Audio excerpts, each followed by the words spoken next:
Assalamualaikum warahmatullahi wabarakatuh. Hi everyone, we are from the third group and we will show our presentation today. And this is our team name. There are me, Laila Syabina, and then Natasya, Zilan, Zolila, Veronica Dessy, Wahyu Nur Rochman, and Fauziah Prameswari. And now let's start. And the first presentation materials will present by Fauziah Prameswari.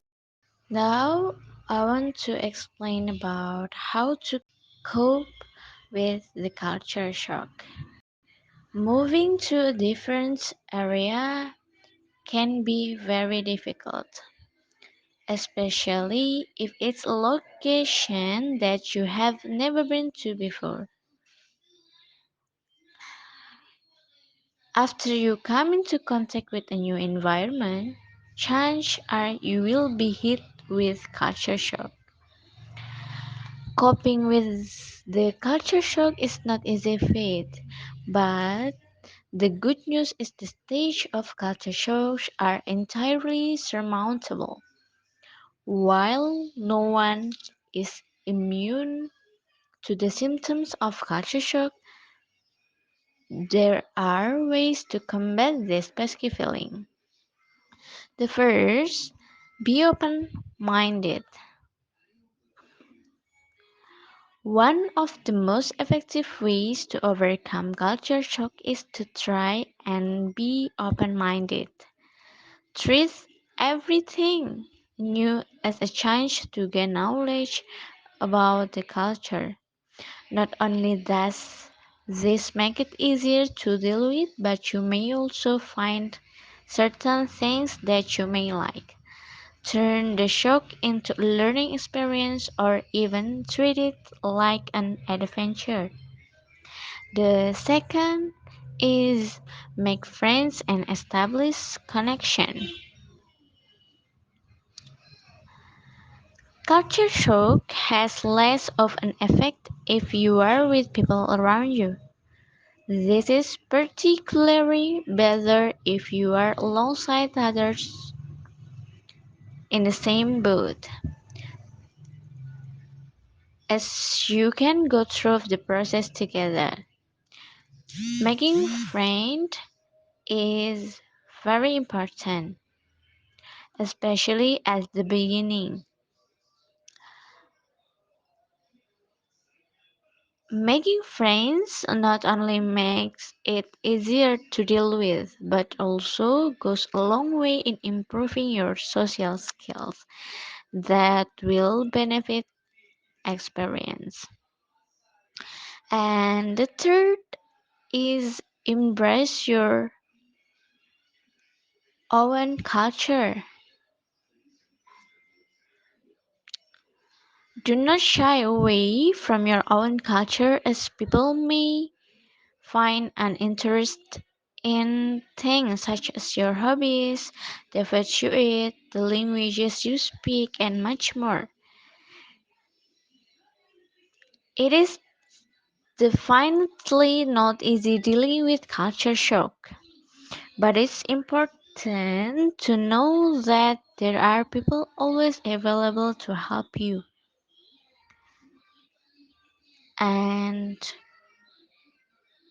the fourth is learn the rules of living in your house country.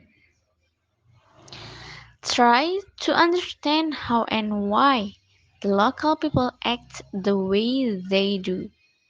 Their behavior and customs, although they may be different from your own, are neither better nor worse than what you are used to.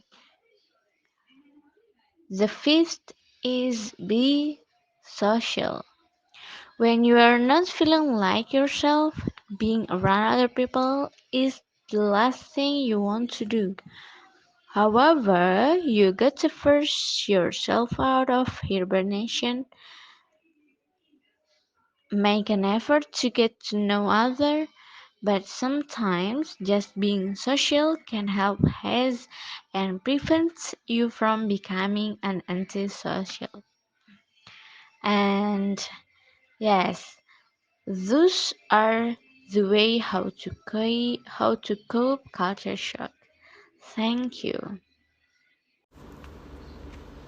Family custom. First, it is extremely difficult to be specific about the American family because of many regional, religious, and national backgrounds that are found in the US. These ideas about American families are generalization and may not to be true of families that you meet. These are several different combinations of people that may make up the family unit. The family you meet may be composed of mother, father, and children, but other families you meet may be composed of a single parent with children, two or more professional persons who live together, a husband and wife with no children at home, or no children at all, or an adult who lives alone has close friends that share special times and activities. Family, types, and tradition. How many different things a family can be: nest of tenderness, a jewel for the heart, a nursery of souls. Families names us and define us, give us strength, give us grief.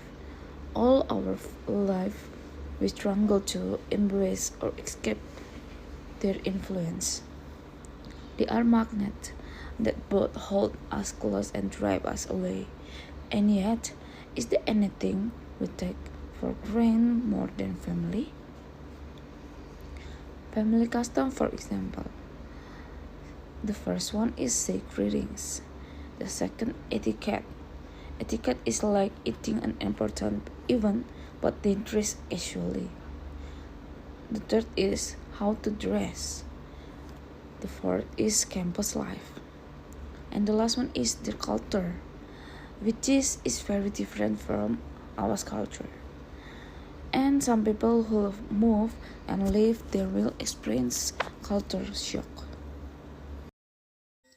Baik, jadi materi selanjutnya yaitu American Family Values. Jadi nilai-nilai yang ada dalam keluarga Amerika Serikat adalah bebas bergerak sesuai dengan dinamika yang dia miliki.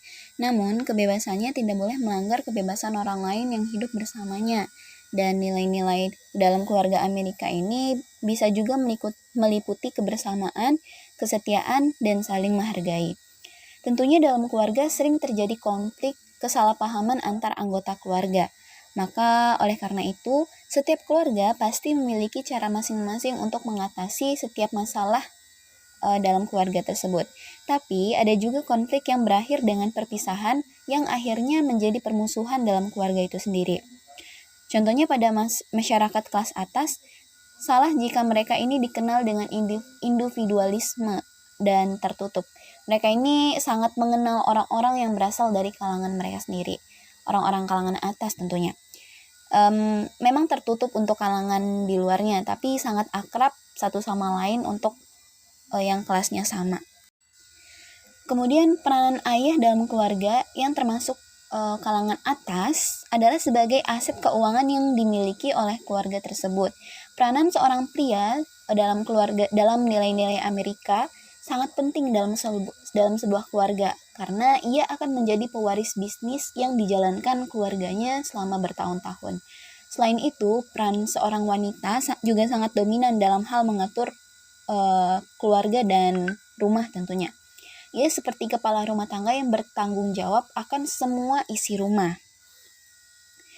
Kemudian dalam hal pendidikan, tujuan anak mereka disekolahkan oleh orang tua mereka berbeda dengan tujuan orang dari kelas menengah.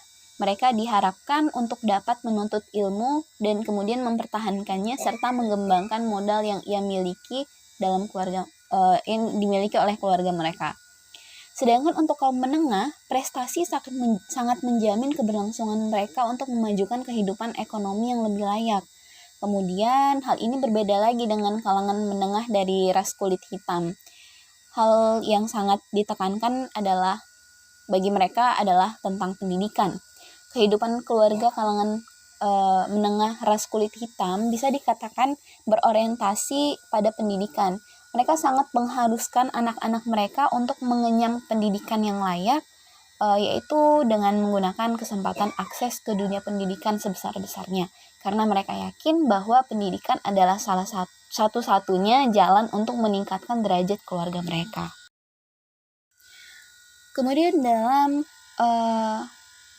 American family values ini ada yang namanya traditional values. Although they are not for everyone, certain aspects of traditional ideals may still appeal to a wide range of families. They represent enduring family dynamics and the comfort of conventional homes. Meskipun tidak berlaku untuk semua keluarga di sana, traditional values ini masih diterapkan di beberapa keluarga, di mana mereka lebih mengutamakan kenyamanan keluarga dan menerapkan sistem keluarga abadi. Adapun the list below includes both common and uncommon values for old-fashioned families. There are number 1 is opposition to premarital sex, and then opposition to the same-sex marriage, and then belief in the Christianity-based values, opposition to some elements of feminism, and then opposition to abortion while actively supporting abstinence education, and then belief in adoption as an alternative to abortion, and then belief in programs and public policies that shield children from exploitation, and then belief in father as head of household. And next, there is contemporary values. So those who take a more modern approach to establishing family ideals may find themselves spoiled for choice, although progressive families practice conscientiousness in setting up a system of values live by. They are largely free of some of the limitations present in the traditional belief system. The following list highlights some popular ideals for American modern families are, number 1 is like support for the universal living wage model to improve livelihood, and then belief in acceptance of non-traditional families that might include same-sex and polygamous long-term relationship as well as single-parent families, and then believe in women's right to abortion, and believe in Planned Parenthood programs that offer contraception, and then believe in government-funded financial aid to families, and then support for sex education in public schools, and then believe in practicing and teaching tolerance, patience, and understanding for alternative lifestyles, and believe in universal health care and family-friendly employment laws, maternity leave, personal leave, emergency family leave. And the last, support for freedom of religion. Okay, I think that's enough from me, Laila Syabina. And the next presentation will present by Kak Wahyu. Well, thank you for the time. And here I would like to continue our discussions, and it's about principles and values. Do you know what is principle? Principles are fundamental rules or ideas that guide thoughts or behavior. And what is values? Values are qualities or standards that govern the behavior of a person. According to Stephen Covey, the author of The 7 Habits of Highly Effective People, says that a principle is a natural law like gravity. If you drop something, gravity controls. If I don't tell you the truth, you won't trust me, and that's a natural law. Values are the qualities that individualize a person's way of being and behaving. They are beliefs that people hold about specific issues or ideas and are ultimately subjective and malleable, and they can change over time. Here is the difference between principles and values. Principles are moral rules or beliefs that help you know what is right and wrong, and that influences your actions. Principles are what you stand for in life. They direct your life and act as moral compass. In other words, they govern your behavior. Principles are based on personal values we hold dear to us. For example, if a person values non-violence, he'll never get into fight with others or behave aggressively.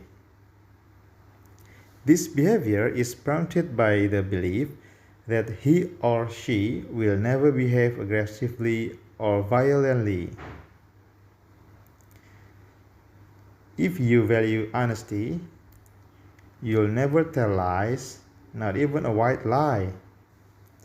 Here, never telling lies is your principle. A person who strongly believes that lying is wrong will never deviate from the truth, even if it brings personal harm. Since principles are sometimes equivalent to rules, they can be quite stern and unyielding. Values describe what is important in a person's life. It is values that unconsciously helps us to form our individual principles. Values are the foundation to a person's character, attitude, perceptive, and overall behavior. An individual always uses values to make decisions about right and wrong. Each individual may have different values. For example, one person will value happiness above all, whereas another will value courage and dedication. An individual who has high moral values displays qualities such as honesty, integrity, courage, loyalty, fairness, respect, and compassion. A person's personal values can be influenced by a wide range of factors such as background, experiences, educations, and religions. However, it is also possible for a person to change his values with the passage of time.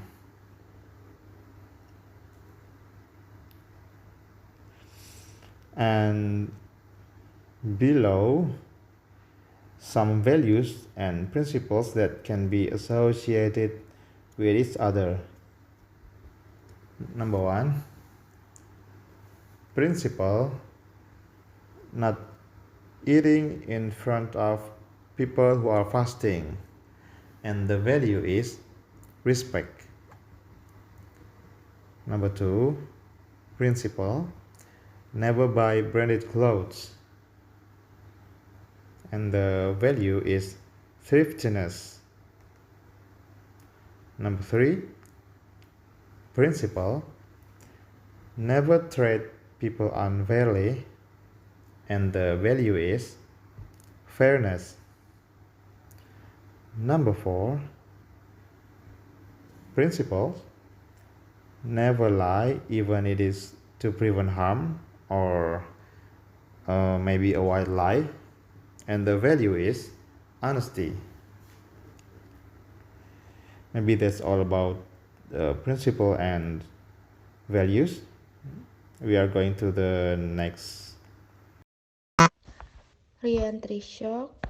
What is it? Some people call this reverse culture shock or re-entry adjustment.